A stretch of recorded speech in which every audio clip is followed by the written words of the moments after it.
Hey everybody, this is Perch. I've gotten a decent amount of messages asking me what I think of various online beefs over the year, people who are having a fight, one person fighting with another person. And I generally, if I'm trying to think of it, I don't recall doing many, if any, videos about that. I used to do these videos of like older beefs, older fights, ones that were at least 3 years old or so, and more from a historical perspective, like here's what was going on. And I did the one with was it Greg Rucka and Frank Cho. Was that who it was? I'm trying to remember. Anyway, and I did a video on that, and I remember. Oh, I shouldn't. I remember Scott Snyder. Actually, I don't think I'm revealing anything nasty here. Kind of reached out. He's like, "Hey, why are you bringing up that stuff? It's detrimental to your channel to bring up kind of some of these feuds and everything else." And again, I thought I was covering it from a historical perspective. I don't think it was that bad, but it did cause me to kind of lose a taste for it because I was like, yeah, you can't tell me what to do because that's my default reaction. But then I went back and I looked at some of these videos. I'm like, man, even with the historical kind of perspective, this stuff is petty and dumb by and large. It was, and the reality is, and I know people don't love to hear this, but anyone who's in comics and being honest, I think Shane Davis was calling me out on this at one point. But if you're being honest about comics, there's little feuds, little mini feuds that go on constantly with everyone. Like there's so many to like try and portray that like there's like some feuds that are bigger than other feuds. Not that many, to be honest. I mean, you have like Jack Kirby would go down to the lobby to punch somebody who was costing him some shit, or what was it? The Marvel staffer was going to throw another Marvel staffer out the window back in the '70s. I mean, there's stuff where throwing somebody out the window would actually cause death. But by and large, a lot of these feuds, the majority of them, and particularly when social media are involved, are nonsense. They don't really matter. I mean, you look at that Rucka, I think it was Rucka, Cho feud over Wonder Woman. As I recall, Cho was drawing variant covers, not even the A cover, but the B cover, the variant.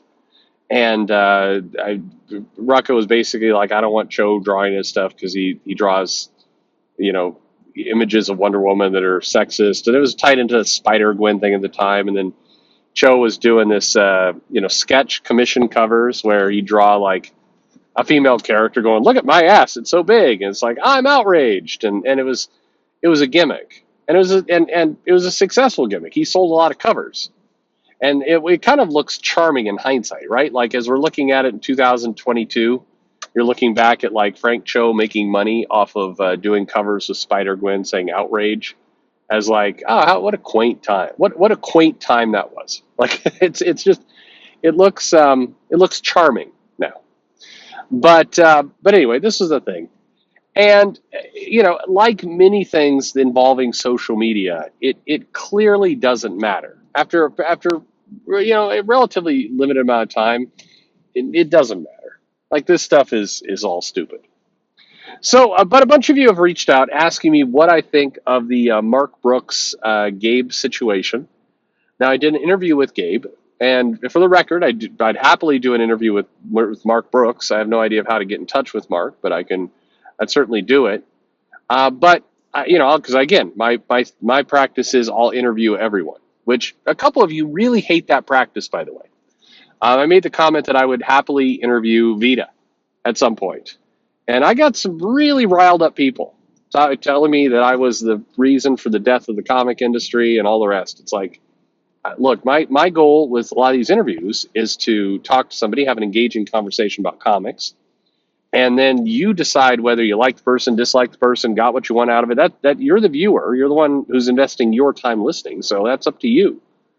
But that's my policy I'm bringing to the thing, and you either understand that, or you're some kind of crazy lunatic who needs things to be your way and only your way, and that's on you. But anyway, but I had Gabe on the show. The Gabe interview was okay. I mean, it was again.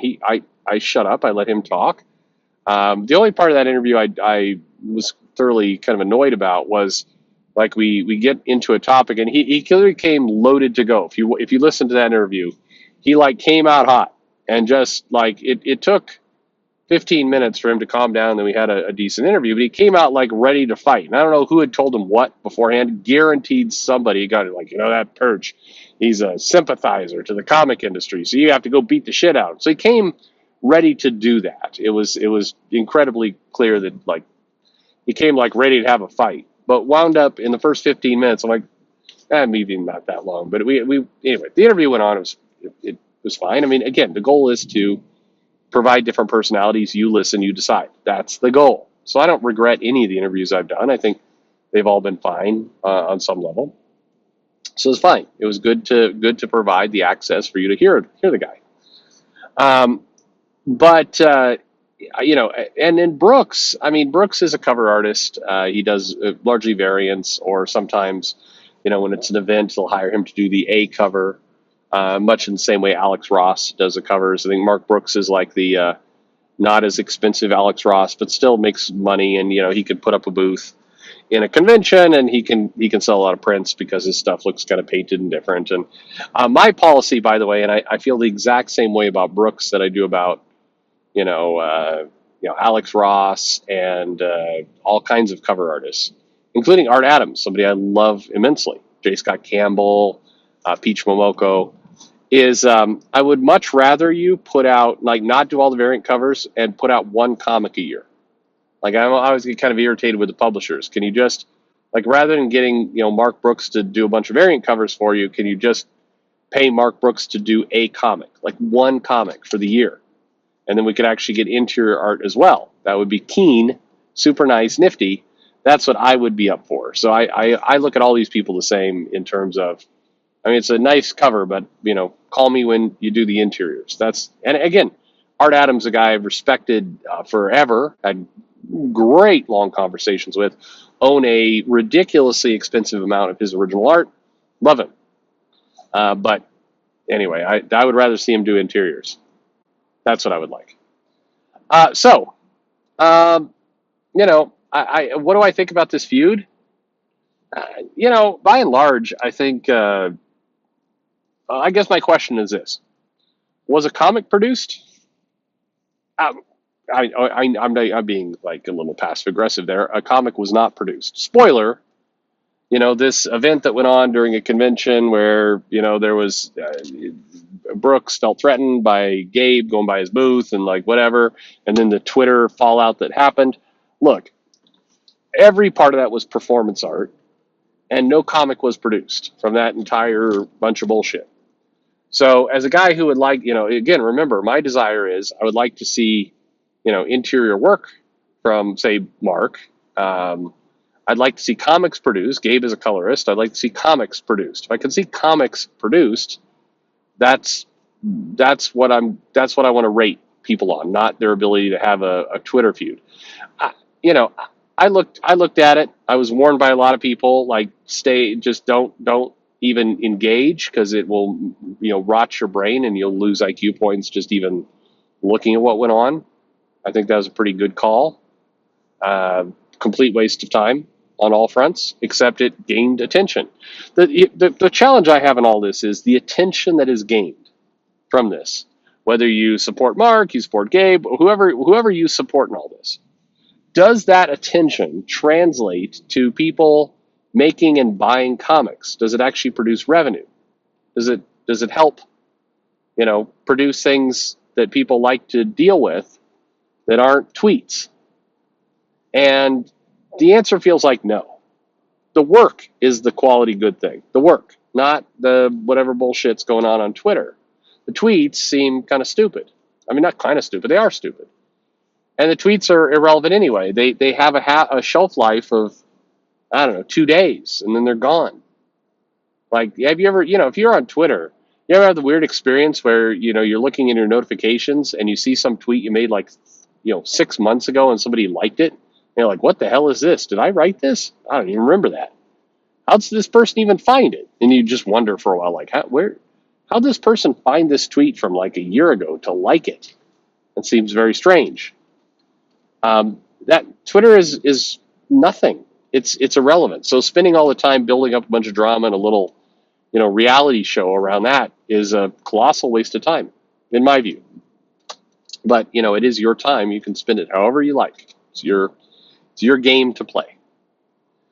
So you know, just no comic was produced. I think stupid. The funny part is, I've heard from, every now and then I ask people, so what do you think about that Twitter thing? More and more creators, by the way, that I talk to, are talking about Twitter. And when they're talking about Twitter, the conversation is more and more kind of along the lines of what Sean Murphy said on this show, God, like 2 years ago, which is that's a complete waste of your time. It's a time suck. It doesn't help you draw pages. It doesn't help you write anything. It doesn't really do a single thing for you. And all it does is give you stress and chaos and infect your life, and you're better off without it. If you're an employer, you're like, why are you wasting your time on Twitter all day? Like, there's no value to it. And more, I would say of the people I talk to, I would say it has tipped over beyond 50% of the people I talk to now are like, yeah, it's a complete waste of time. And like a Mark Brooks will come up, and the comment is always, and not from like the people you think, but the people who are, I think most people would say they're supporters of Mark, will say things like, I don't know why he's wasting his time with that. Like, I don't know why he does that. That is very strange that he does that. I don't get it. And these are people I think that would call, that he and them would call friends, and they're like, I don't know why he does that. I'm reasonably certain that Mark will listen to the show. I'm 95% confident. And so my comment to you is like, dude, even your friends are saying, why are you doing this? I don't know what Gabe's friends are saying, but I mean, Mark's friends are saying like, this, we're all confused by why you bother. Not who's in the right, who's in the wrong, but why you're bothering with this in the first place. It is a complete and absolute waste of time. But I mean, whatever makes you happy, man. I know people didn't like it, but and you can go back and listen to the Ron Mars interview we did. I did respect Mars for like, hey, that's stress relief. I go on there and I just poke and I troll and it's stressful. It's basically stress relief for me. I know it's a waste of time.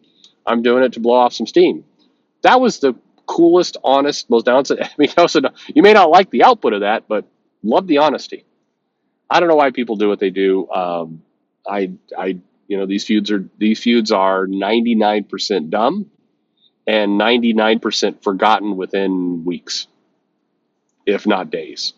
But whatever gets you off, man, that's kind of what it comes down to. Whatever. Anyway, that was 13 minutes wasted on my part. So thanks for listening.